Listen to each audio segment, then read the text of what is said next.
Stop. I'm getting all the ums out now. Seriously, mine are so bad. Hello. Welcome back to another episode of Diagnosing a Killer. I am Koelle. And I'm Kenna. I am super excited. Ooh.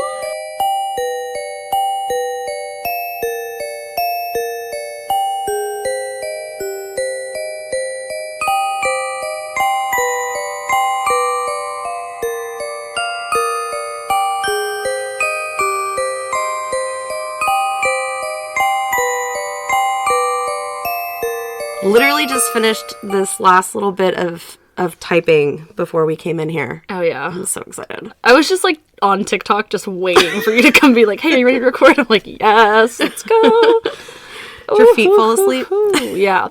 So before we do get started, I just wanted to do something a little bit different today. We really appreciate all of you guys, you know, of course, keeping up with our content and listening to us. We definitely want to hear from you guys more. So I'm going to go ahead and plug our social media now, but rather than doing it at the end of the episode, just something a little crazy, a little different. Just a little different. But you can follow us on Instagram at Diagnosing a Killer. We also have Twitter at Killer Diagnosis. We do have a TikTok. It's tiktok.com/diagnosing a killer. And then we also have a Patreon set up. If you'd like to donate to the Patreon, you can donate as little as like $1 a month, and it goes up as much as you like. So please, if you like our content and you want us to keep having the time to put out content, then that will definitely help us as well. And then our patrons do get stickers, and then we are working on getting maybe pins or patches as well in the works. So super excited about that. Through Rummage Raiders. They are awesome. Saxton and Jordan are some of my new favorite people now, and they are huge fans of ours now. And they're gonna try to work on getting some pins or some patches potentially, maybe with a QR code so that you guys can also spread the word as well. Yeah. But we'll definitely keep you updated on that. And lastly, of course, we do have a Gmail. So if you want to reach out to us via email, it's diagnosingakiller@gmail.com. We're also looking for sponsors if anyone is interested in sharing. If you are not eligible to sponsor, that's where the Patreon comes in. So just wanted to give everyone that info again before we get started, but we're going to go ahead and jump into it. Richard David Falco was born June 1st, 1953 in Brooklyn, New York. His mother was Betty Broder. Richard was the product of an affair. His father was actually a married man named Joseph Kleinman. Betty herself was also married with one daughter at the time of Richard's birth. However, she was separated from her estranged husband, Tony Falco. Betty and Tony were happily married at one point and even owned a small business together, but finances had become tight and Tony left the family, like in the area entirely. Okay. He was like, hey, take care of this baby and... Goodbye. Like the daughter, right? Bye. So when Betty found out that she was pregnant, she knew it was Kleinman's, not Tony's. Okay. Because Tony had already left, but she was still legally married. Okay. When Betty suggested that they can finally be together now and that she wished for Richard to have Joseph Kleinman's last name, he threatened to never speak to her again nor help her and her daughter out financially if she kept the baby. Well, she just knows how to pick him. Right? Yeah. It's off to a great start for Richard here. Two amazing guys. Betty then decided to name the baby after her then still husband, Tony Falco. Furthermore, Betty decided to give up the baby for adoption when Richard was just a week old. Oh, no. A baby. Richard's adoptive parents were a couple by the name of Pearl and Nathan Berkowitz. Oh! Sorry, I didn't mean to shriek into the microphone. Are you sure? It's not who I thought you were doing. Okay, good. But I do not know as much about this case as you probably think I do. Okay, good. So I'm really excited. I'm excited too. Ooh, I've been really wanting to do this one. I think he's on my list, and I need to delete him now. Delete him. So the baby's name was David Richard Berkowitz, so they kind of just made it their own by switching David and Richard, which was his middle name, and yeah. So Richard David Berkowitz. The couple lived in the Southview section of the Bronx and were local hardware shop owners. Pearl and Nathan were unable to have children of their own, and for them having children was kind of now or never just due to their age. They were getting much older. God, I bet they felt so fucking bad later in life. I mean, maybe. I always wonder about that, you know? Like, who's Manson's parents? You know? His mom sold him for a loaf of bread. That's true, yeah. She was a sex worker. Or not a loaf of bread. I think she sold him for a case of beer. Something. Yeah. That's really sad. It's yeast. Never mind. Fuck her. So David would grow up as an only child, and the Berkowitz didn't acquire any more children after David. David was their only one. David's at-home life was pretty normal. However, apparently there was an instance or two that Nathan, his adoptive father, actually showered with David when he was younger. And I didn't specify what age. I think it was maybe on David's account that he had said that or something. But other than that, the age is, like, it kind of matters. I think so. Because it's a little sketch. Any reason why you should shower with your... I mean, unless it's, like, a baby. Yeah. You know what I mean? Because, like, the skin-to-skin contact can be very beneficial for, like, a newborn, like a little baby. That's weird. I think it's weird. But, you know, everyone's family is different. Everybody's family is different. There's, like, some people that, you know, talk about, like, their mom walking around naked until they were, like, 8 or something. That's weird. But I think that's weird. No one needs to see your bush, Barbara. Barbara Bush. I didn't even make that connection. Nobody needs to see that bush, Barbara. Barbara Bush. I had to say it before you said it because you were thinking the same thing. It's true. You gave me this look like... Why does that sound so familiar? I'm gonna make a joke. Oh, God. David was pretty bright, as you see, right? He did well enough in school and would oftentimes get bored of school because he was pretty intelligent. Yeah. David also seemed to be unusually hyperactive around this time, and he was also made fun of for being kind of like a bigger kid. Like, he just, like, his stature was just all around, like... Because that's his fault. He was like a shit brick house. Like, he was, you know, he was thick. He had broad shoulders and stuff. Oh, he's a brick. He probably looked like he could play football at age, like, 6, you know? Ooh. Jesus. Wow. Pearl, his mother, would often take him to the local YMCA where they would play and, like, have fun, just swimming and playground stuff or whatever.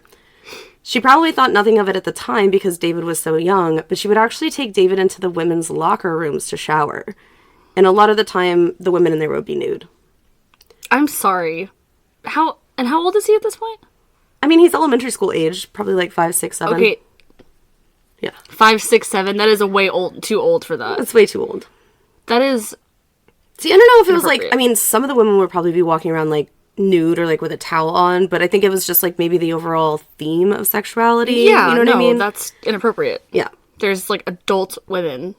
Sure. In front of you that are naked. That's not appropriate. Well, I mean, is he going to shower with the naked women or is he going to shower with his dad? I mean, come on. I mean, yeah. Much later in life, David would recall this, so clearly it had some type of an effect. Yeah. Like, he remembered that. David would later recall when he was about 5 or 6 that when he was at the local YMCA, he actually witnessed a man walk into the women's locker room.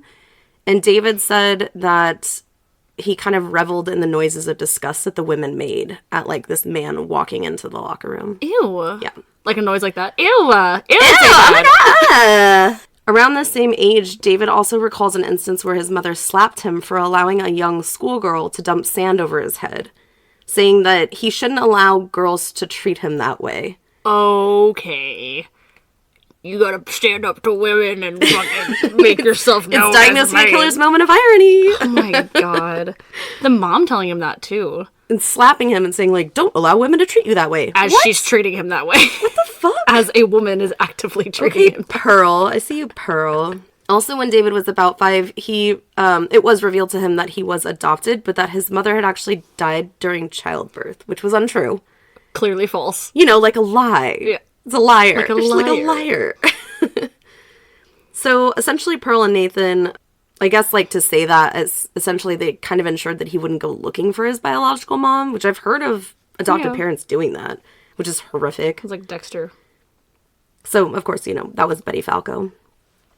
When David was 6, he was actually hit by a car and received a pretty severe concussion from the incident. How?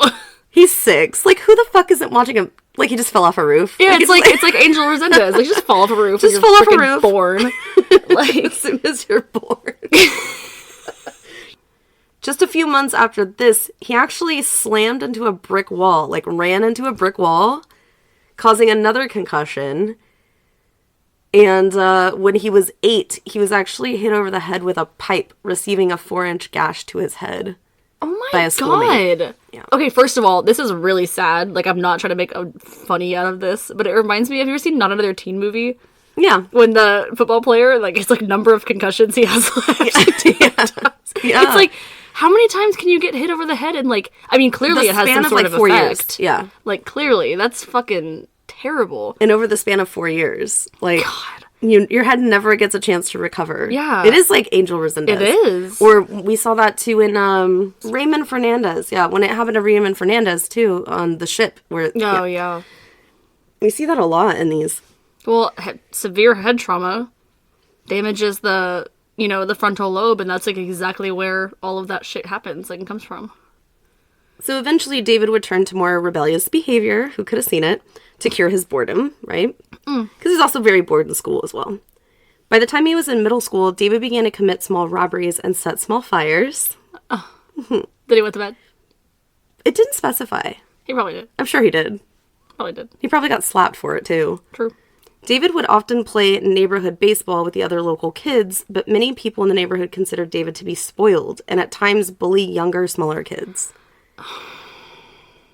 Because of his stature. Yeah. Right? And it's like that whole thing is like you get made fun of for being big. Well, then you use your size to like intimidate people. Yeah. His parents, concerned about his behavior, contacted a psychotherapist. Okay, good for them. David was to go once a week for 2 years, but it didn't yield any long-term results. Interesting. Which is interesting, right? Either way, David's parents reasoned with themselves that David had yet to be arrested for any crimes. Oh, so he must be fine. Right?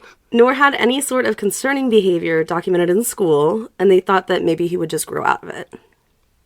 It's a phase. It's a phase. David said about this time that he started isolating himself, enjoying hiding under his bed for hours during these long depressive times, and recollecting that he realized he didn't want to be around people. Okay. So he's just like becoming a recluse. He's just like hermit.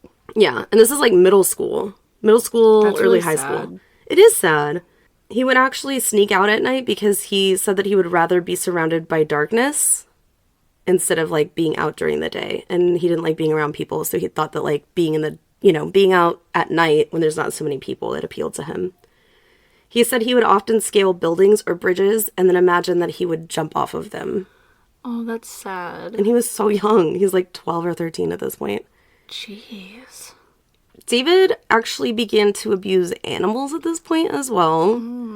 It first started by stomping on like bugs or burning them with magnifying glasses, which can seem pretty normal for a kid, a young boy at that age when they're learning about, you know, death and whatever. However, David would actually collect dead bugs, worms, beetles, and so on and so forth, take them home, and then dip them in glue to encase them, and essentially preserving them in that, like, moment of death. Which is, like, not normal. Foreshadowing. Which is, like, not normal. Oh my god. Oof. I just never heard of that. Like, I had heard, like, some people that, like, take pictures of, like, stuff to preserve, like, the moment of death, but to, like, dip it in, like... Yeah, who that's thinks of that? interesting. By the time that David turned 14, Pearl, his adoptive mother, would break some very alarming news to David. Pearl had been suffering from breast cancer since before his adoption, and now the prognosis was not good. Pearl ended up passing away late in the year of 1967. Oh my gosh. David felt very cheated by this because he never knew. Like, if he had For known, 14 years. he might have had more time to, like, come to terms with it. David credited his mother for his ability to be compassionate towards people, and now after her passing, it was like, nope. Fuck you, bitch. Well, now he feels like, okay, my biological mother is dead. Now my adoptive mother is dead. His father worked long hours and was rarely home, so David didn't really have a connection to Nathan at that time. And at this point, he felt like the world had just kind of collapsed around him, and especially since he didn't get the opportunity to spend the time that he wanted to with his mother, not knowing that she was sick. After his mother's passing, David's father began to date another woman within a year of her passing. Oh, no. So David was not happy about that at all. This began to create a big rift between David and Nathan's new girlfriend, and further harming the relationship between David and his father, which was already strained at this point. Nathan would remarry in 1971, and David, again, not happy. As soon as he graduated high school with a 3.3 GPA, he enlisted into the Army. David underwent competency tests to determine where he would best be suited and passed both of his psychological and physical assessments. David did do well in a routine in the Army that the Army provided, and he was described as an excellent marksman. Okay. Later in the year 1971, David would be stationed in South Korea. David found this as an opportunity to experiment with drugs while he walked the streets of South Korea. Oh. Cute, right? Cute. He would actually lose his virginity to a Korean sex worker and would contract an unspecified venereal disease. Unspecified? It was probably chlamydia. Yeah, probably. David would say during this time in the military that he began to question his Jewish faith, and he began to attend a Baptist church and even get baptized. So again, yeah, I think it's really interesting. So, dead bio mom, dead adoptive mom, first experience with a woman, disease. You know what I mean? He definitely hates women. Yeah, it's getting there. We can see where this is going. Yes. He also, around this time, began to escalate his fire starting. He kept a diary of every fire he had ever set up until this point as well. So, like, even from when he did it when he was younger. That seems tedious. That does seem like a lot of work, right? So he's now showing 2 of the 3 McDonald triad things that say that he's going to be a serial offender later in life, with the exception of bedwetting. But we don't know that he didn't do that. We just don't know if he did. It's true. Interesting. Yeah, I did find that really interesting that he preserved the bugs, and then now he's preserving the fires by writing about them. Yeah. He wants to keep those memories. David began to be tardy and defiant towards his superiors in the Army, and he was even declared AWOL once when he was late to catch a bus back to base one evening. But I feel like you have to be gone for quite a while to be declared AWOL. But it's not like, okay, you're 5 minutes late. AWOL. Well, I don't think it's 5 minutes late. I think it might have been like, well, didn't catch the bus and made no effort to try to get back onto base. Yeah. That's probably what it was. Plus, at this point, clearly he's known to be doing drugs and sleeping with sex workers and being late and being insubordinate or whatever. True.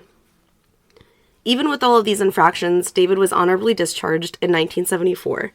Now back home, David enrolled in Bronx Community College and began working as a security guard. David continued to set fires at this time, again and again, keeping note of every single one. It was revealed to David at some point in this year, 1974, by his father Nathan, that his biological mother was in fact not dead, and that her name was Betty Falco, and that his original birth name was Richard Falco. Oh my god, imagine finding that out. How old is he, like, what, 20? He would have been about 20 or 21. Yeah, imagine that. That's, like, when you can really, like, understand those feelings and emotions and stuff. Like, that's wild. Okay, not only did you rob me of, like, getting to spend more time with my adoptive mother before she died, you robbed me of my entire life not knowing who my biological mother was. Yeah, that she was alive this whole time. Like, how do you not feel pissed off? I would be so fucking livid. I would be, too. Almost as soon as David heard this, he began to try to find his biological mother, right? Next logical step. Mm-hmm. He was successful in 1975 when he found Betty's address, first reaching out with a Mother's Day card, which I thought was really nice. Oh, that's sweet. Betty invited David to come out and visit, and even stay with her and David's half-sister, Rosalind. While staying with Betty, David did pretty well. He was working as a taxi driver, and he was pretty happy, finally feeling like a part of a really core group of, like, family members. Yeah. While staying with Betty, however, David would find out the true nature of his conception, and furthermore to come to find out that Joseph Kleinman, his biological father, had already died as well. Oh my god, he's just being let down, like, after letdown. Right? This threw David into a tailspin, of course. This would actually become the height of his fire-setting career. So with David's newfound knowledge and his spiraling, David began to slowly drift away from Betty and Rosalind, and eventually they would lose all contact with each other. Oh, no. David moved back into the New Rochelle area, which is kind of north from where he grew up in the Bronx. David started writing to his father, who is now living in Florida, and he had begun to become very depressed, and he had said that to his father, that he had become increasingly depressed after the fallout with Betty. Yeah. And that he started to hear voices and become increasingly paranoid. And guess what? He's at the exact age where schizophrenia presents itself. Age 22. This is a quote from a letter that he wrote to Nathan. "It's cold and gloomy here in New York, but that's okay because the weather fits my mood. Gloomy. Dad, the world is getting so dark now. I can feel it more and more. The people, they are developing hatred for me. You wouldn't believe how much some people hate me. Many of them want to kill me. I don't even know these people, but they still hate me. Most of them are young. I can walk down the street and they spit and kick at me. The girls call me ugly and they bother me the most. The guys just laugh. Anyhow, things will soon change for the better. End quote. Eerie as fuck. Honestly, like, a huge cry for help. Yeah. Do you think that, like, the girls spitting and kicking at him and the guys laughing, do you think that was really happening, or do you think that was a hallucination that he just thought was happening? I don't know if he thought it was a hallucination, but I think it's more, like, metaphorical. Yeah, I think that the everyone hates me and they want to kill me, I think that was a hallucination, or that was, like, a false, narrative in his mind. Yeah, and it clearly, like, he isolates enough that I know the way that my mind is when I'm by myself for a long time, So I'm wondering if it's not like he's gone to a bar or a restaurant or, like, tried to strike up a conversation with a woman or something, and then her just being like, ugh, and like that's, one person rejects him and he just this whole cloud over his maybe, head. yeah. After living in New Rochelle for just a few months, David moved back to the Bronx area, determined to leave the voices that he accused of haunting him behind. This move, however, did not relieve David of any paranoia or voices. Because it wasn't the place he was in. Right. It was his brain. It's his brain. Dun, dun, dun, dun. He wrote on his walls during a manic episode once, quote, "In this hole lives the wicked king," end quote. Quote, "Kill for my master," end quote. And, quote, "I turn children into killers," end quote. Oh my god, that's so scary. It's really, really creepy. Oh, I just got like the heaves and the jeeves. You're not getting your deposit back, David. David would set his last fire around this time, ending his arsonist career. He had set close to 1,400 fires. 1,400? 1,400 fires. 1,400. He never got, like, 1,488 fires, to be exact. No, he was never caught. Jesus Christ. But according to his parents, that's all you need, right? Yeah. And he's not been arrested. So. Yeah, but he's not been arrested and he's never been written up. He's fine. He's good. He's a good boy. This was not enough to keep David's voices and demons at bay, however. David then stayed confined inside of his apartment after this last fire for nearly a month, only leaving to get food from down the street and then come back. That's gotta be bad for, like, anybody's mental health, especially someone that's clearly struggling with undiagnosed schizophrenia. Eventually, the noise in his head became too much for him to bear. No. And on Christmas Eve, 1975, David got into his car with a large hunting knife and began to patrol the streets of the Bronx in his car. David had allowed the demons to take control of his body and mind and said that the demon would tell him when he'd happened upon his first victim. An unknown and still to this day unidentified Hispanic woman was to be David's first attack. Oh, no. Jumping out of his car, he tried to stab the woman. However, the woman immediately screamed and began to fight, breaking free almost instantly. Good for her. She was not seriously hurt, and she never filed a complaint about it. Why not? I don't know. She just never did. Oh my gosh. David hopped back into his car after being shooken because he was like, oh shit. But, again, the demons did not stop. He was driving around the Co-op area, which is northeast of the Bronx. There he saw 15-year-old Michelle Foreman walking down Dreiser Loop. It's like this, it's almost like a half cul-de-sac. Wait, this is the same night? Same night. This is like right after the first attack. Jeez. David pulled over his car and attacked the young girl, first stabbing her in the head, and then 5 more times about her body, only stopping after Michelle pushed away from him and began to run and scream to the nearest apartment complex. Oh my god, that's so scary. She did survive the attack, but after being in the hospital for a week. 15? 15 years old. And she just like walking, like just trying to get Chilling. home or something. Yeah. Michelle was unable to provide police with any real description of her attacker. After the attack, David decided that if he were to ever want to attack or kill someone, he would actually need a different kind of a weapon. Because stabbing clearly didn't work. Just, like, not my thing. It's just not my thing. Like, I tried it, and I just kind of wasn't into it. I don't know if it's for me. I don't know. It's terrible. It was around this time that he purchased a .44 caliber Bulldog handgun. Oh, no. David almost immediately moved away from where he was living at the time, just because he got freaked out. Mm-hmm. And he moved to Yonkers. Yonkers.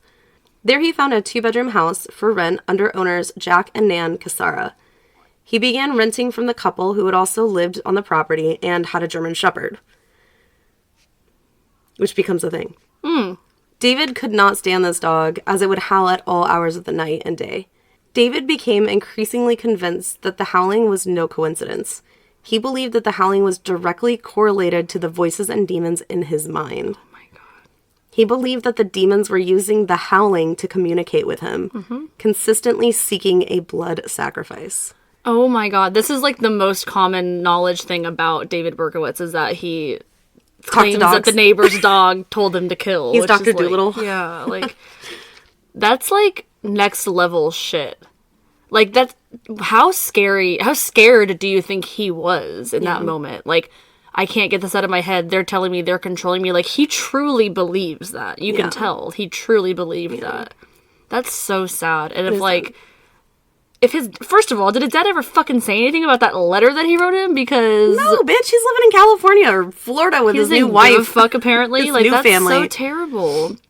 It is awful. He just needed someone to fucking be there for him, like, in the early life. And he needed someone to fucking make sure he didn't get hit by a fucking moving vehicle and then run into a brick wall. Jump off of, God, that's...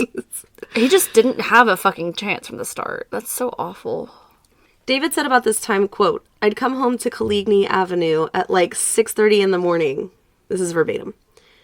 "It would begin then, the howling. On my days off, I heard it all night too. It made me scream. I used to scream out, begging for the noise to stop, and it never did. The demons never stopped. I couldn't sleep. I had no strength to fight. I could barely drive. Coming home from work one night, I almost killed myself in the car. I needed to sleep, and the demons wouldn't give me any peace." End quote.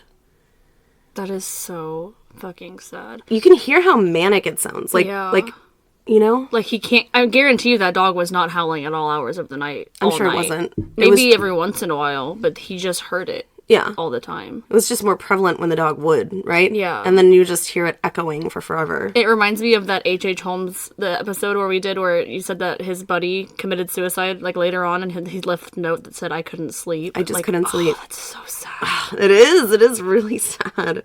Like, all you want is fucking peace and quiet. After seemingly being tortured by the neighborhood dogs and the relationship with his landlords dwindling due to David's strange behavior, David decided to move yet again. He said then, quote, "When I moved to the Casseras, they seemed very nice and quiet, but they tricked me. They lied. I thought that they were members of the human race, but they weren't. Suddenly the Casseras began to show up with demons. They began to howl and cry out, blood and death. They called out names of the masters, the Blood Monster, John Wheaties, General Jack Cosmo," end quote. So David, around this time, he began to believe that Jack Cassara, who was like the owner of the house, was in cahoots with dog demons, and that he became their chief, and believed that Jack was purposely wrangling up stray dogs in the neighborhoods just to torment him. Oh my gosh, what a concept. Like, what a thought pattern. Right? I mean, it's almost like, it almost sounds like it would be like a Stephen King novel, you know what I mean? And it's like, it's so far-fetched, mind the pun. But, you know, it's also so linear that it's kind of believable. Like, that somebody would believe that, you know what I mean? God, that's so sad. I can't even imagine that. Like, I don't even think that, like, the brain is so crazy that the fact that it has the capability to make someone believe something like that is just and convince insane. you. It's just intense. Yeah. Needless to say, of course, you know, he moved out. So he moved to a 1-bedroom, like, apartment. I think it was kind of like a duplexy type thing. But, of course, this area also had dogs.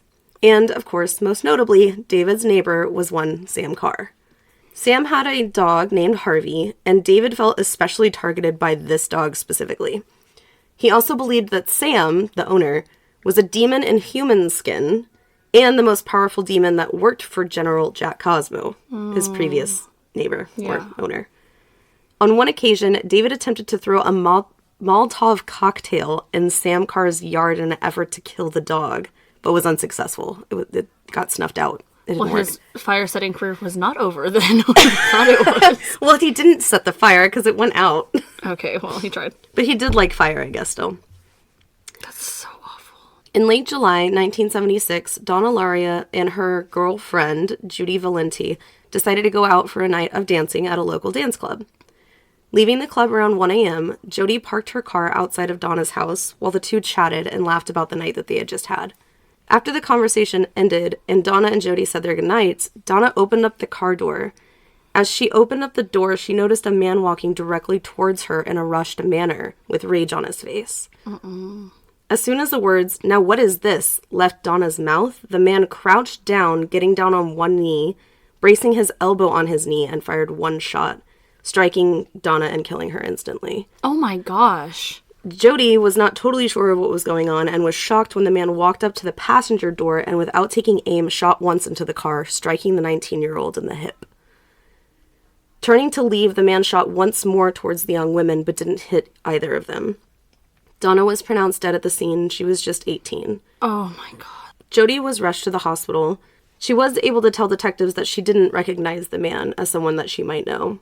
Police do feel like this was a targeted attack by someone that they knew, though. Jody was able to give a description of the attacker. She said that the man stood at about 5'8", about 200 pounds, 30 years of age, dark curly hair, cut in a mod-style cut.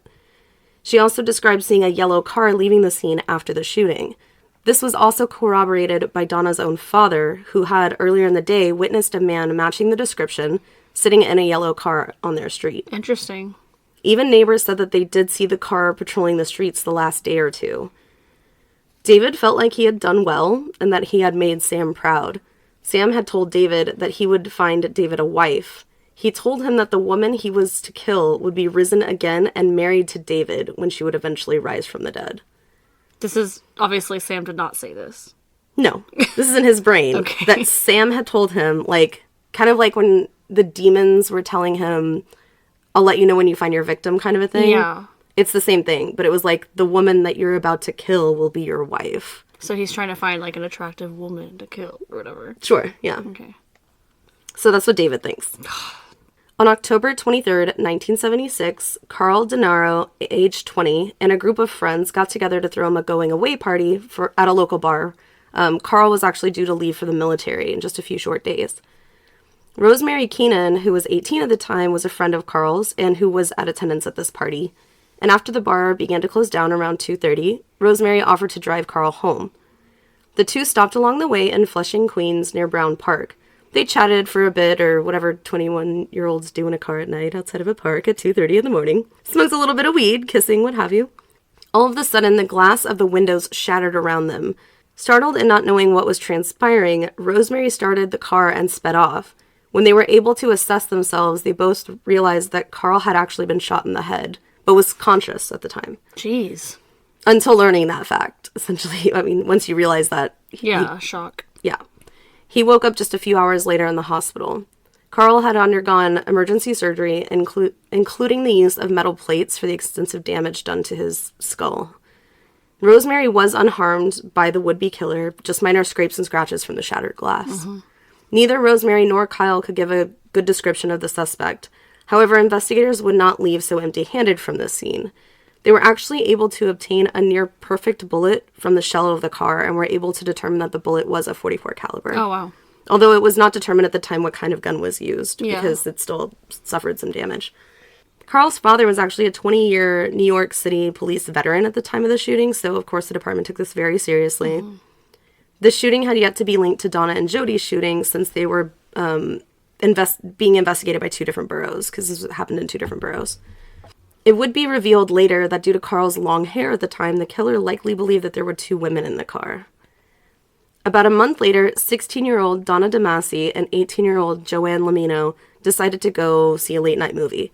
They took the bus to get back to Joanne's family home where the two were supposed to be staying the night.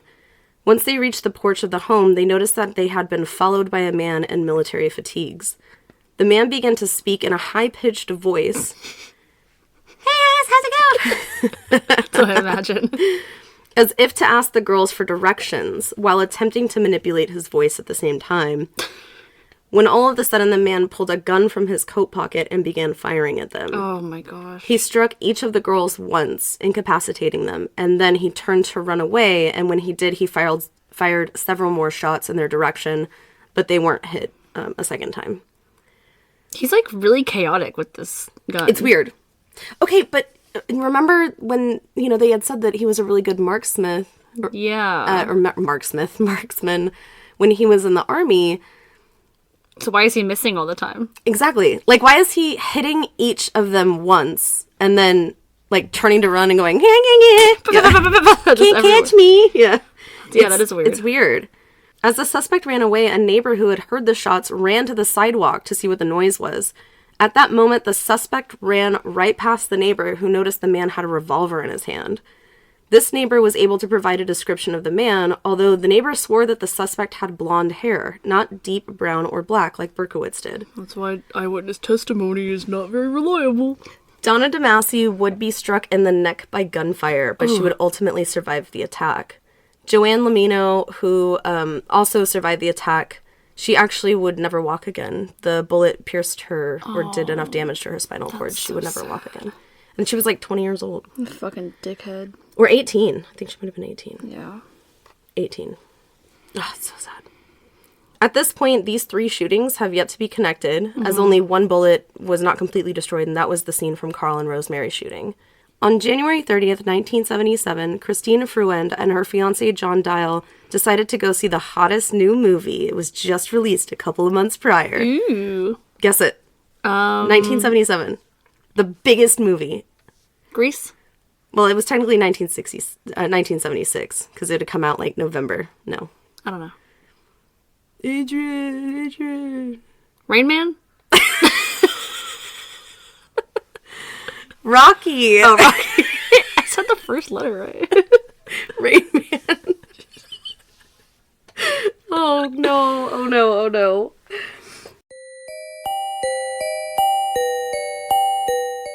Hey guys, while we're on the topic of movies, we definitely want to shout out one of our new favorite podcasts, Moviecation.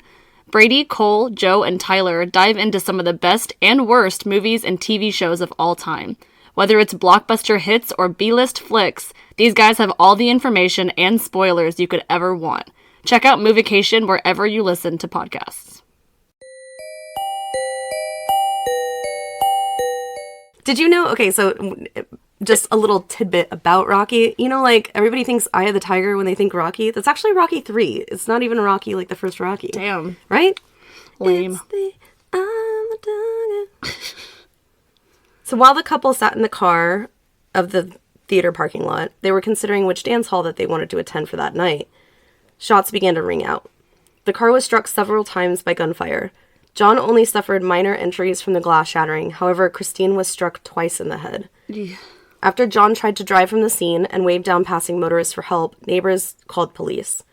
Christine would eventually succumb to her injuries in the hospital. That's so sad. It was really sad. Can you imagine, like, your fucking fiancé and you're just trying to have a date night? Oh my god. I was actually going to go to the drive-in movies tonight. I'm glad we're not now. Listening to John, like, because there's, like, an actual interview, and he was like, when she went to, like, tuck her head, she was, like, leaning into his chest, and then she was shot. I think she was, like, leaning towards John for, like, cover, and he was trying to hold her, and she was shot, like, while... Oh my god. So it was, like, after she was shot, and she was already gone, he was, like, he lifted her back up and noticed, like, that she wasn't responding. Oh my god, I can't imagine that and then, shit. it's so sad. Ugh.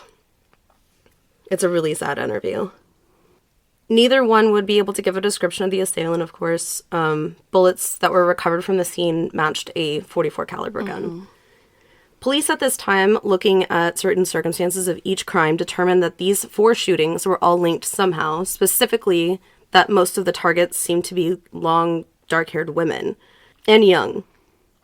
After this finding, the .44 caliber killer case would be taken over by Captain Borelli. Under Borelli's watch, it was proven that the specific .44 caliber gun that they would be looking for was a bulldog revolver, which is a very unusual gun. Yeah. Police would compare the composites that Jody Valenti provided and the one from the Joanne Lamino and Donna DeMasi case and determine that there must be more than one suspect because these sketches didn't make any sense.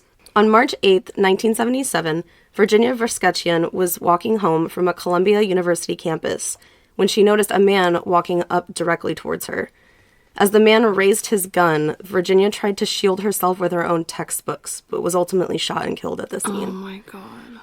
It's so sad. Just at fucking school. Yep. Well, I mean, it's at night, but still. Still. But she's walking home. Probably from studying or something. Bullets that were recovered from the scene were that of a .44 caliber bulldog. At this time, police released the information to the public that the killer was using a .44 caliber weapon. Fucking dumbasses. And to call in with any information of anyone knowing anyone in possession of one. Yeah, they're gonna fucking just let you know, hey, I have one of those. In, like, the height of, like, New York. Like, yeah, what the hell? Also, during around this time, like, New York's crime rate was just insane. So it was like, anybody could have a fucking .44. So the killer was, of course, dubbed the .44 caliber killer. Ooh. Panic gripped the surrounding area of the crimes, keeping in mind that although New York was really, really rough at this time, the neighborhoods where Berkowitz was striking were actually known to be very quiet areas. Yeah. April 10th, Sam Carr receives an anonymous letter from a neighbor complaining that his dog Harley was a menace and was too loud. This person threatened to get the city involved if he couldn't shut the dog up. This poor fucking guy named Sam, because of what happens later, this poor guy probably feels so bad, and he didn't even do anything wrong. On April 17th, 1977, Valentia Siriani, who was an aspiring actress, and her boyfriend, college student Alexander Isau, borrowed Alex's brother's car to go out together for that night. After returning home around 3 a.m., the couple began to kiss and such inside the car, parked a block away from Valentina's home. A neighbor heard 4 shots ring out and then immediately called police. When the police arrived, they found Valentina, who was just 18 and had died from a single bullet wound. Alexander was taken to the hospital with 2 gunshot wounds to the head and would pass away several hours later. Oh my gosh. He was only 20. And, like, no one can fucking identify him because they either don't survive or they can't see him and they don't even know what's happening until they get shot. Alex had been unconscious since the moment he had been shot, therefore was unable to communicate with officers who may have done the shooting. Bullets that were recovered from the scene were consistent with other bullets left at other crime scenes. This was not all investigators would find, however. Near the car, police would find a letter addressed to Captain Borelli. No. The note stated this, quote, Mr. Joe Borelli, Queen's homicide. I am deeply hurt by you calling me a Weemon hater. W-E-M-O-N, a Weemon hater. What is that? A what? Woman? Yes. Oh no. It's like BTK all over again. A Weeoman. I am not, but I am a monster. I am the son of Sam. I am a little brat. When Father Sam gets drunk, he gets mean. He beats his family. Sometimes he ties me up to the back of the house. Other times he locks me in the garage. Sam loves to drink blood. Go out and kill, commands Father Sam. Behind our house, some rest. Mostly young, raped and slaughtered. Their blood drained, just bones now. Papa Sam keeps me locked in the attic, too. I can't get out, but I look out the attic window and watch the world go by. I feel like an outsider. I am on a different wavelength than everybody else, programmed to kill. However, to stop me, you must kill me. Attention all police. Shoot me first. Shoot to kill or else. Keep out of my way or you will die. Papa Sam is old now. He needs some blood to preserve his youth. He has had too many heart attacks. Too many heart attacks. Ugh, me are it hurts, sonny boy. I miss my pretty princess most of all. She is resting in Our Lady's house, but I will see her soon. I am the monster, Beelzebub, the chubby behemoth. I love to hunt, prowling the streets looking for game, tasty meat. The Weemon of queens are the prettiest of all. I must be the water they drink. I live for the hunt, my life. Blood for Papa, Mr. Borelli, sir. I don't want to kill anyone, no, sir. No more, but I must. Honor thy father. I want to make love to the world. I love people. I don't belong on earth. Return me to Yahoos. To the people of Queens. I love you.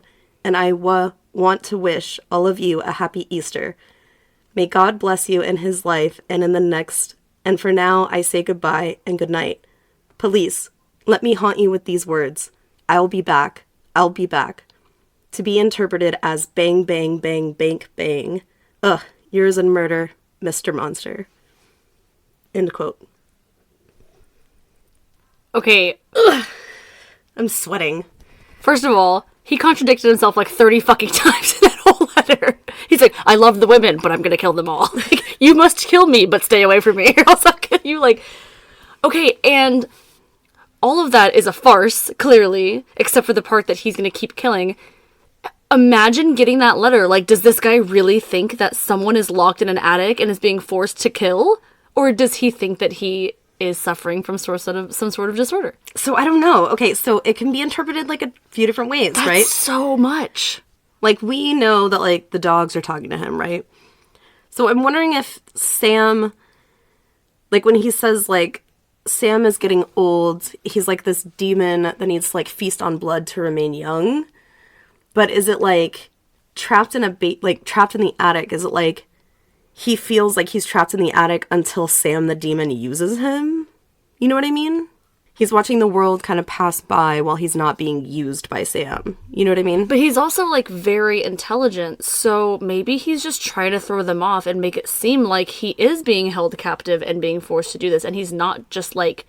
Because, as far as I'm concerned, him and Sam, like, don't even know each other. Like, Sam has no idea who this guy is, pretty much. Yeah. And so, it's not like he's actually having conversations with Sam and misinterpreting them or just interpreting them differently. He's just pretending, like, or not pretending, but he's being told by his hallucinations that this is what's happening. Or he's, like, pushing the narrative just to be unnerving. You know what I mean? Exactly. Like, he's saying things that don't make sense because it sounds like it's out of the mind of a crazy person. Yeah. You know what I mean? But...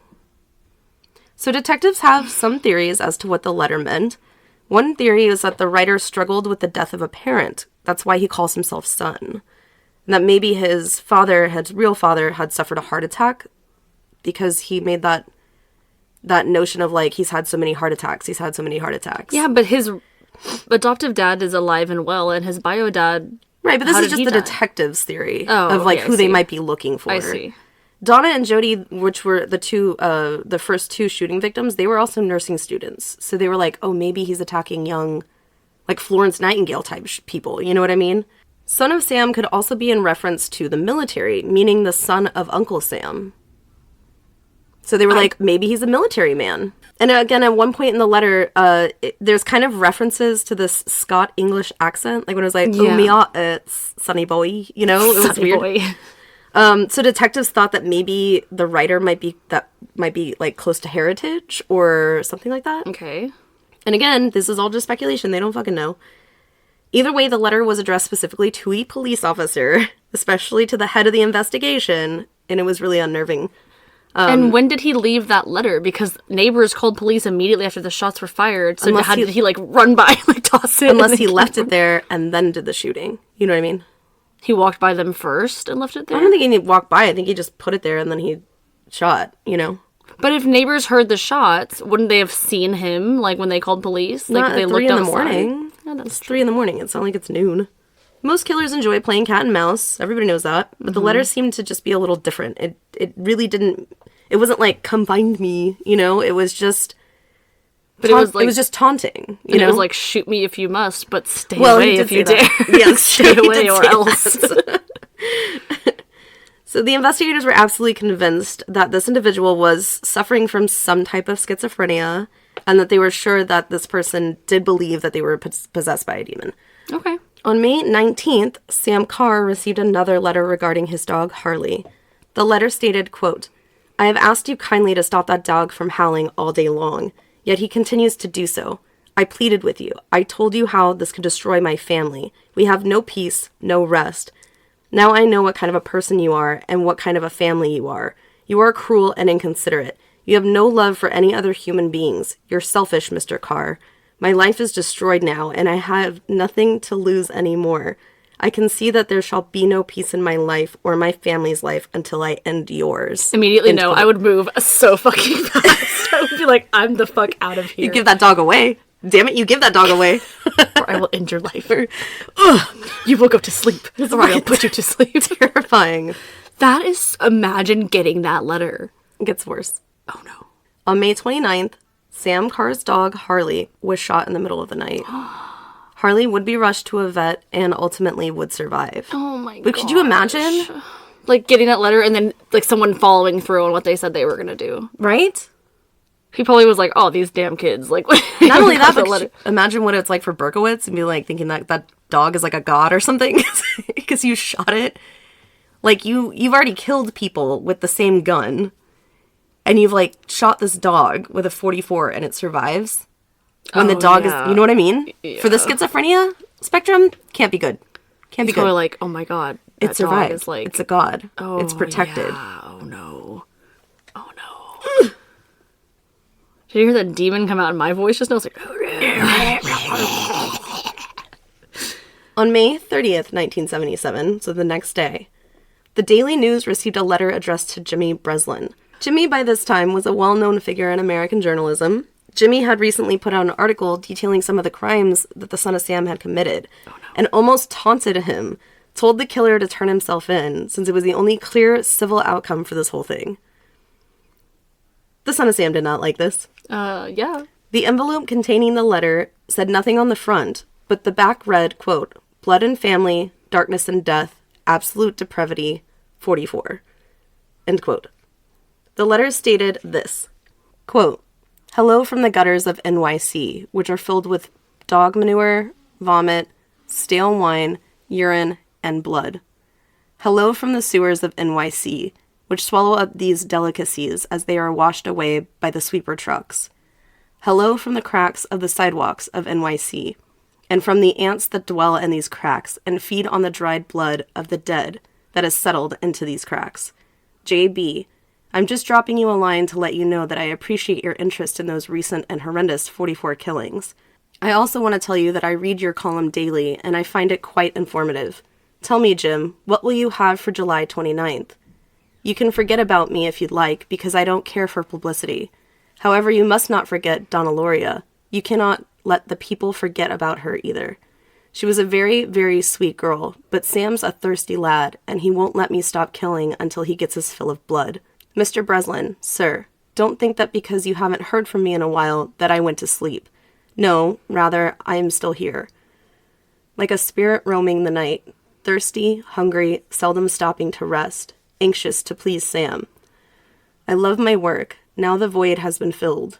Perhaps we shall meet face to face someday, or perhaps I will be blown away by cops with smoking 38s. Whatever, if I shall be fortunate enough to meet you, I will tell you all about Sam if you like, and I will introduce you to him. His name is Sam the Terrible. Not knowing what the future holds, I shall say farewell, and I will see you at my next job. Or should I say, you will see my handiwork at the next job. Remember Miss Loria. Thank you. In their blood from the gutters. Sam's creation, 44. Here are some names to help you along. Forward them to the inspector for use by NCIC. The Duke of Death. No, shut up. The Wicked King Wicker. No, he did not. No, he did not. The 22 Disciples of Hell. What? That's not even a name. John Wheaties. Rapist and suffocator of young girls. Ugh. That's like too much. That's a mouthful. P.S. JB, please inform all the detectives working the case that I wish them the best of luck. Keep them digging, drive on, think positive, get off your butts, knock on coffins, etc. Upon my capture, I promise to buy all of the guys working the case a new pair of shoes if I can come up with the money. Signed, Son of Sam. Okay, that is so all over the place. Isn't it? All over the place. Like, it sounds really creepy and ominous at the beginning. It sounds like Rorschach, like Watchmen. It's like, the gutters of NYC. Yeah. You know, it's so, I don't know. Also, with the English terms, he says inspector and then he says detectives. Yeah. That's like contradicting itself already. Yeah. It's interesting. So what did Jimmy do with this letter? No. Why, he printed it in the newspaper, of course. No, he did not. Yes, he did. Oh, hell no. He's like, help me come up with one of the names for this guy. The best one. We're taking a poll. I like the Wicked Wicker Man, or whatever. What was the first one? It was the Duke of Death. The Duke of Death. Reminds me of the Derby Kid. The Wicked Kid. The Derby Kid. The Derby Kid. The Wicked King Wicker. The 22 Disciples of Hell. That doesn't even make sense. John Wheaties. Rapist and suffocator. Duke of Death. The Duke of Death. God. Damn, that's crazy.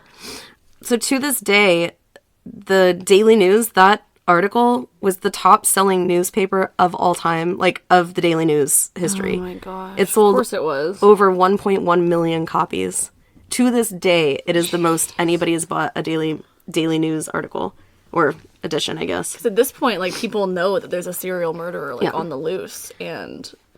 But with this came complications from the public. Thousands and thousands of false leads were fed to the investigation.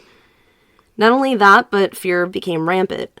Women began to dye their hair, cut their hair, or wear their hair under bandanas or head wraps to cover the color of their hair. Wow. At night, the streets were all barren. Girlfriends and boyfriends opted to stay inside or to kiss goodnight on the porch instead. Within the letter, the date July 29th references the 1-year anniversary of the shooting that Donna Lauria was killed in. The text on the page was also very different than the first letter that was written to Borelli. The text almost looked like comic book text, you know what I mean? Like where it's like all caps. So much so that the investigators actually interviewed several writers for DC Comics. Really? Yeah, you know, like the Batman people. Yeah. if somebody doesn't know. It was very super neat to read. Like, it was placed, the spacing was very nice. The original letter, if you look at the first one, it's all over the place. It's like really choppy, doesn't make any sense. This one's like very like Intricate. Well, it's just very specific looking. So detectives also thought that they were dealing with someone who had done calligraphy before or something. Not only that, but this letter was the first time that the son of Sam had drawn a picture towards the bottom, and it had like, it was like a circle with like, I don't want to say, not like the Zodiac one, because it also had like triangles on it or something. It's really interesting if anybody wants to look at it. If you go to Murderpedia, they have pictures of all the letters. So this is the first time that detectives were like, oh, there's like a riddle in picture form. Detectives also thought that some of the references to the Wicked King Wicker was actually in reference to The Wicker Man, the movie. So they actually arranged a screening of the movie for detectives to like sit in the theater and like watch the whole movie to see if there was any clues. Interesting. Isn't that interesting? Yeah. I love that movies were brought up like twice. Yeah. We didn't talk about Rocky and then Wicker Man. Wicker Man was like 4 years old at this point, though, I think. So does this guy, Sam, like the real Sam, not make the correlation of like, now there's this new killer that says he's son of Sam and I'm getting these odd letters in the mail? Like, I would be like, I'm Sam. Like, Wouldn't you? And there's like these odd letters coming to my house. So. I don't know. You're not the only Sam in Brooklyn or Bronx. But I'm area. sure not the other Sams are probably not getting these weird letters. Or their dog getting shot with the same type of gun that the So there was murders. another kind of letter, and I didn't get to see the ones that were addressed to Sam Carr, but there was another player in all of this, and I think he was a sheriff, not a sheriff, or like a chief, not a chief. What am I trying to say? He was just like a police officer, and I think he was like one of his neighbors or something. But when he addressed the letters to this other guy, he was writing in like this really beautiful cursive. And so if you see these letters that are being run in the newspaper now at this point, They don't look the same. they don't look the same at all, you know? But still, I mean, I don't know. That's just very odd that his dog got killed by like the same type of gun. But Son of Sam Not killed, but shot, I mean. hasn't referenced dogs at all Yeah, that's in true. his letters that are publicly known. And you know what I'm saying? Yeah. And that the letters that Sam Carr was getting, were just like, could you shut that fucking dog up? You know what I mean? Like, it didn't have Yeah. anything to do with demons or being in an attic or any of that other stuff. You're my father. Or you're my father. Yeah. My long-lost daddy. On June 26, 1977, Salvatore Lupo and Judy Placido were sitting in Sal's car after a night of dancing at a club. The two laughed about how they shouldn't be sitting alone together in a parked car at night, given the recent strings of attacks on couples in cars. With the time frame, like, being the way that it is, like, it's what, the 70s, like, late 70s, like, that was very common, of course, for teenagers to do that, because then they couldn't spend time together after they went home, you know, Right. in their houses, and so I get, like, the want to continue to do that, but also with the news, like, I'm not victim blaming at all, but, Right. you know, it's just unfortunate that he was targeting people that were just being innocent, you know. Just kids having fun. Yeah. But it's everything that he hated. He hated it because he never got that. Yeah, exactly. Moments later, shots ripped through the car, striking Judy 3 times in the neck, back, and head. Oh my gosh. Sal will receive a bullet to the arm. Both would survive the attack, although neither would be able to describe the assailant. Oh my god. Witnesses believed that they saw a man with dark hair running from the scene, hopping into a car, and were able to obtain a partial plate from that car. Ooh. This attack reminded everyone that the ominous letter that Son of Sam had written mentioned July 29th, the anniversary of Donna Lauria's murder. This was in June, but still. Mm-hmm. It's like gaining momentum. The city felt a lot of very real fear building up as the date got closer. Police were canvassing streets the week leading up to that date, and they even posed as couples in cars late at night in neighborhood parks. Bro, I would be like, I'm sorry, give this assignment to someone else. Somebody else, right? Oh my gosh, that's crazy. But I mean, they're literally putting themselves in harm's way. They are. Unless they have bulletproof glass on their doors, you could literally get shot and not even realize what was happening. It's really scary. Well, yeah, I mean, that's what happened to Carl. He didn't even realize he was shot. Yeah, exactly. He just thought that a rock had been thrown through the window or something. But the date came and went, and no new murders from the .44 caliber killer. What? However, on July 31st, the Son of Sam would claim another victim. In Brooklyn, so southeast of Queens, Bronx area, Stacy Moskowitz and Robert Violante went out on their very first date together. Oh no. Robert, before leaving for the night, told his parents that he intended to stay in the Brooklyn area for the date to ensure that the two were safe. After a night of dancing and enjoying the night together, they parked their car outside of a park and began to kiss and such. When the couple pulled away from each other for a moment, Robert noticed that there was a man standing 3 feet away from Stacy's window. Oh, hell no. The man raised his hand and began firing into the car. Robert would be struck in the head twice. He would lose an eye and almost all of his vision in his right eye. Stacy was struck twice in the head and would be rushed to the hospital, but ultimately would not survive. She was just 20.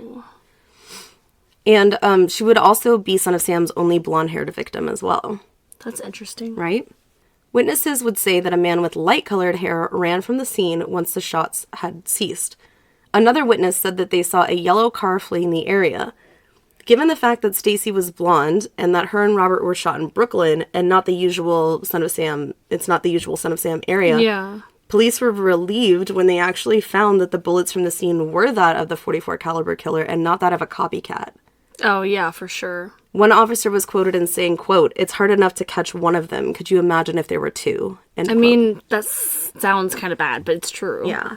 4 days later, Cecilia Davis contacted police regarding the night that Stacy Moskowitz was murdered. She said that she was out walking her dog when she saw a patrol officer ticketing parked cars around the park. On her way back to her apartment, she noticed that a man who was visibly upset was by his car because he had been ticketed for being too close to a fire hydrant. The car was described as a 1970 yellow Ford Galaxy. He drives the most obvious car, too. It's That's so the yellow. thing. Yeah. Well, I think he bought it because, remember earlier, it said that he was a taxi driver for a little bit? Yeah. And I wonder if he just didn't buy it because it was yellow. Looks like a taxi, yeah. She said she watched the man become frustrated, saying something to himself under his breath as he walked away from the vehicle, with something dark-colored in his hand. Oh, no. When Cecilia turned to walk back to her apartment, she heard shots ring out. She did not give a reason as to why she waited on that information, because this was 4 days later. Yeah. But maybe she was just scared. Either way, police took this information and retrieved the ticket log for that night. The yellow Ford Galaxy was registered to David Berkowitz. And it had the same partial plate as the recent victim, or the recent witness said. On August 9th, Detective James Justice put his efforts into locating David Berkowitz.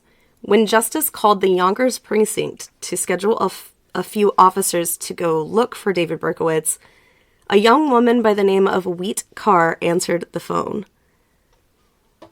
When Justice brought up the name David Berkowitz, Wheat was shocked, as David was her family's neighbor. This is it's because it's a pretty unusual name, right? Yeah. Wheat, right? She had 2 brothers who also lived in the home, John and Michael. It clicked in the officer's head that in both of the Son of Sam letters, John one Wheaties. to Borelli and one to Daily News, he references a John Wheaties. Interesting. I just got that as soon as you were about to say it. Wheat told Justice that she and her family were convinced that David was responsible for the shooting of their dog, and just described him as a disturbed person who all the neighbors were really kind of weirded out about. He lived in kind of a nice area. So through this conversation, Justice was easily able to locate Berkowitz's house. The next day, while police staked out David Berkowitz's residence, they peeked inside of his car, the Galaxy, and noticed that there was a butt of a .44 caliber pistol underneath in the back seat. Interesting. It's just a coincidence. The police were waiting to obtain a search warrant for the apartment when David came out suddenly from his home. He exited and began to walk to the car. And as soon as he reached for the door handle, police feared that once he got a hold of the gun, it would be a bad situation. Yeah. So they literally pulled out their guns and they were just like, get on the ground. Blah, blah, blah. So they arrest him. On what, though? Suspicion? Suspicion, probably, or holding, or whatever, whatever. They have right to hold him for some reason. Well, if he was he is the person that was in the car that got ticketed, that shot fired, he could be held as a material witness. As a witness. That, yeah. Yeah, of course. So again, .44 caliber bulldog that they found. David, with his hands in the air, stated, quote, "Well, you got me," end quote. Oh, hell no. Oh my god, oh my god, oh my god, oh my god, oh my god. I'd be like, no, we don't. Detective Falatico, who was the arresting officer, said, quote, "Got who? Who have I got?" "You know." "No, I don't. Tell me." "I'm Sam." "You're Sam? Sam who?" "Sam. David Berkowitz." Located inside the car was another letter written similarly to the other letters talking about plans to shoot inside of a busy club, like a discotheque, within the next week or so. Could you imagine, though? Now it's we can imagine mass shootings. Yeah. But, in 70, late 70s, maybe not so much. But could you imagine? It's really scary. He just, he's like, well, you got me. He's just you got me, gave cows. up. Not gave up, but it sounds bad, but he just, surrendered immediately. Berkowitz was taken to the Yonkers precinct and held until they could officially take a statement from him. Confident in the arrest, police had held a press conference where the mayor would state, quote, "The people of the city of New York can rest easy today because of the fact that police have captured a man who they believe to be the son of Sam." End quote. Wow. In the early morning hours of April 11th, David Berkowitz confessed to all his crimes he had committed over the last year and a half. And he had expressed his intention of pleading guilty to every single one of them. He continued to maintain that he was in fact possessed by several demons, and that he did believe that he was being controlled by the neighborhood dogs, who had only been silenced by blood sacrifices. The public was shocked to find out what David looked like. This unassuming, broad-statured man who was a taxi driver and post office worker. Yeah. He seemed mild-mannered and was described by some to be just quiet, and he was living in a nice area, and some neighbors didn't have a problem with him at all. It didn't sit well with some people. Not to mention that he looked nothing like the composite sketches. Wow. Initial psychiatric tests concluded that Berkowitz was competent enough to stand trial, and against the advice of his defense lawyers to plead... testified for himself. Well, the defense lawyers were like, you should plead guilty by reason of insanity, and Berkowitz said absolutely not. He maintained his guilty plea. Wow. On September 19th, 1977, David Berkowitz was allowed to release a statement regarding the charges. In this statement, Berkowitz says, quote, "There are other sons out there. God help the world." End quote. Doubt it. Alluding to the fact that he did not work alone. David Berkowitz was found guilty on all 6 counts of second-degree murder and all counts of attempted murder. At his sentencing hearing just 2 weeks later, Berkowitz tried to jump out of the courtroom window in an effort to unalive himself. Oh my god. He was on the 7th floor. When he was detained, he began to yell, quote, "Stacy was a whore. She deserved to die. I'd kill her again. I'd kill them all again." End quote. Once the courtroom calmed and David was evaluated once more to... I'll fucking say he's to be evaluated after that shit. Let me reevaluate you again. Just make sure that you're good. Yeah. So he was evaluated again just to make sure that he was sane enough to be at his sentencing. Yeah. Berkowitz was sentenced to 6 25 to life sentences to run consecutively. And I like when they say that. Run consecutively. Yeah. Like they're going to give you a break in between? Yeah, no. No. Berkowitz bounced around from psychiatric facility to psychiatric facility for the first year or so that he was sentenced, before landing in Attica for almost 10 years. Within this first year at Attica, another inmate tried to kill Berkowitz by slashing at him. Oh no. Berkowitz... What? It sounded so sarcastic. Oh no. I was being genuine. It just didn't come out like that. Berkowitz actually received 50 stitches to his neck and was able to recover. Berkowitz described Attica as a nightmare, but like good. How many stitches would it take to stitch your whole head back on? Because I feel like 50 is a lot. 50 is a lot, right? We could have some inside too, you know what I mean? Yeah, that's I don't know. true. Jeez, that's scary. That's horrible. Berkowitz said about the slashing that he deserved it, but that the experience also gave him a new perspective, and he was grateful to the inmate, never revealing who the culprit actually was. Like, he knew who it was. He was like, he never gave him up. Respect. It was at this time that David decided to turn his life over to God. Okay. He says in his testimony about his conversion to evangelism, end quote. The whole thing has been a quote thus far. End quote. It's just him breathing. Quote, "At one time, I almost lost my life when another inmate cut my throat. Yet all through this, and I did not realize until later, God had his loving hands on me.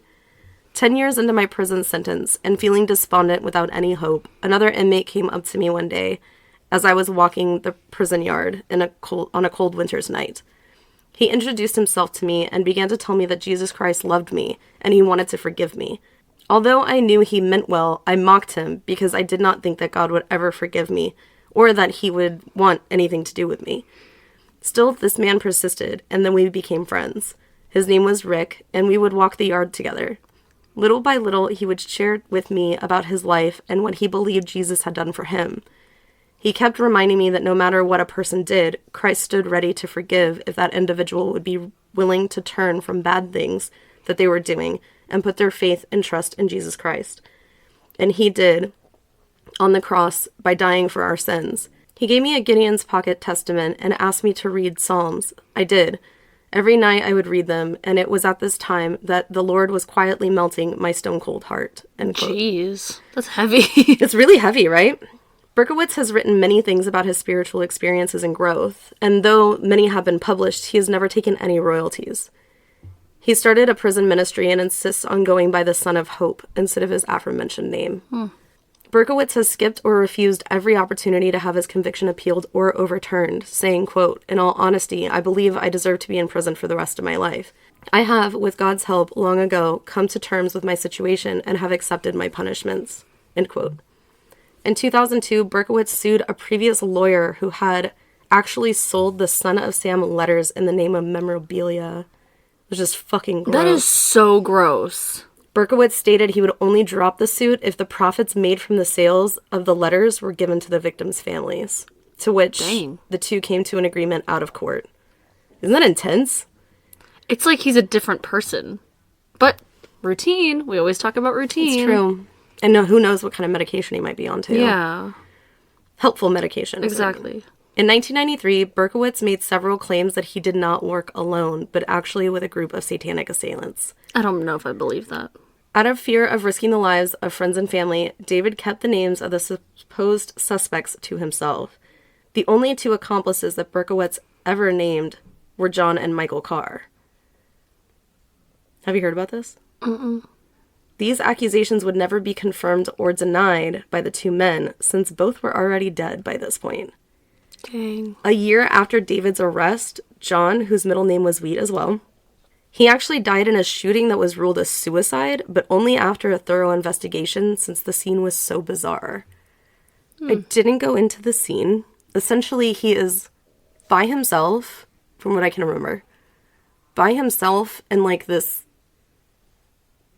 Essentially, you can only get to this specific place. It's like out in the middle of nowhere. It's like snowing. You could only get to this place if you drove there. Yeah. He's by himself, just him, with a gun.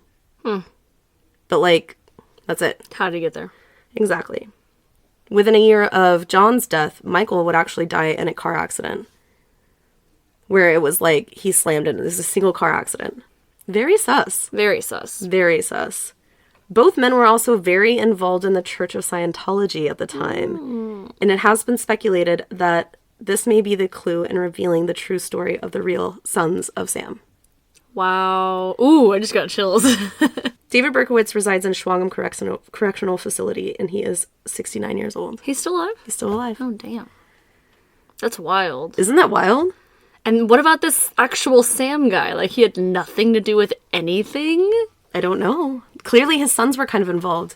The fact that John Wheaties... That's so bizarre. If you ever look up a picture of John Carr, he is a taller, thinner, blonde man.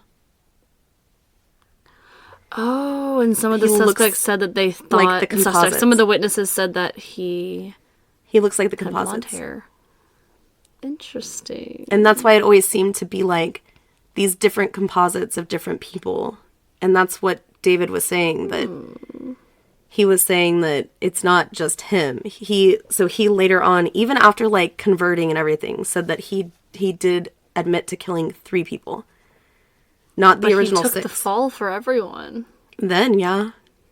But could you imagine if you were like totally brainwashed? Yeah. It's like for the greater good, you know? And like it was like this satanic cult thing or something where like everybody had to take a turn shooting someone. I was gonna say, but they all used the same gun? But they all used the same gun. So they're just passing the gun around. Essentially. That's interesting. I actually didn't know. I say this after like every case. I'm like, I actually didn't know a lot about that case. I think that when people talk about Son of Sam, all that they say is like, yeah, the neighbor's dog told them to kill people. Like, it's like vague, like the way that they say it. Like, it's like, that's not exactly what happened. Right. You know? So it's cool to kind of hear like the whole story. And I mean, he's still alive. Shit. So I didn't include this in my notes, but I will read it verbatim from the Wikipedia page of Son of Sam. Nisa Moskowitz, who is Stacy's mother, who had previously not hidden her hatred for Berkowitz, wrote him a letter shortly before her own death in 2006, forgiving him for killing her daughter Stacy. Moskowitz had actually lost all of her children at very young ages. Jody was just age 9 in a possible suicide, and she lost her in 1968. Oh my god. Stacy, which was 77, and then Ricky, who was 37 in 99, and he was sick. She had no survivors except, according to the New York Post, her daughter's murderer. And that's why she chose to forgive him. Yeah. That's intense. It's really sad. What a good woman, though. Seriously. And there's tons of writings from David Berkowitz. Mostly all that have been published are going to be nothing but spiritual things. Yeah. But it's really interesting. I don't think that we've ever really seen a case where I feel like somebody like transitioned so thoroughly. Yeah. You know what I mean? Like in you know, this rehabilitation and stuff. Yeah. So I thought that was really interesting, and I had no idea. That is really interesting. Well, thanks for bringing that. I thought you were going to do the Zodiac Killer. That's who I thought. Oh, really? Beginning. Yeah. And that's kind of funny that I mentioned that his thing sounded, or like his little picture was almost like Or Zodiac. it was on like a similar wavelength. Yeah. But Zodiac would be interesting. Thank you guys for joining us. I was actually talking to a couple of listeners, and they said that they really enjoyed the mental breakdowns, and they were wondering why we weren't doing them. So we're definitely going to just throw a couple in there here and now. I think we just wanted to like really focus on some big cases, and we've done just that. So I think we'll be having a couple mental breakdowns come out pretty soon. Of course, we're not going to stop the content with the cases and everything like that, but we did our handles in the beginning of the podcast, but definitely send us an email, shout us out. Follow us, sponsor us. You can subscribe to our Patreon. I would love to get some local businesses for sure, small businesses, Yeah. independent businesses for sure to, you know, we'll talk about it. Email us for sure. Yeah, absolutely. And just as a reminder, go ahead and check out Moviecation. Go ahead and subscribe to their podcast. They're great guys, and they do everything over Discord. So it's really cool that they're like super into what they do because they're able to do it from home and still kind of have a great time. They just shoot the shit, but it's also really fun to listen to. It's a lot of fun. I love listening to their opinions because they crack me up. Well, that is all we have for you guys today. Hoo, hoo, hoo. All right. Bye. Love you. Love Bye. you.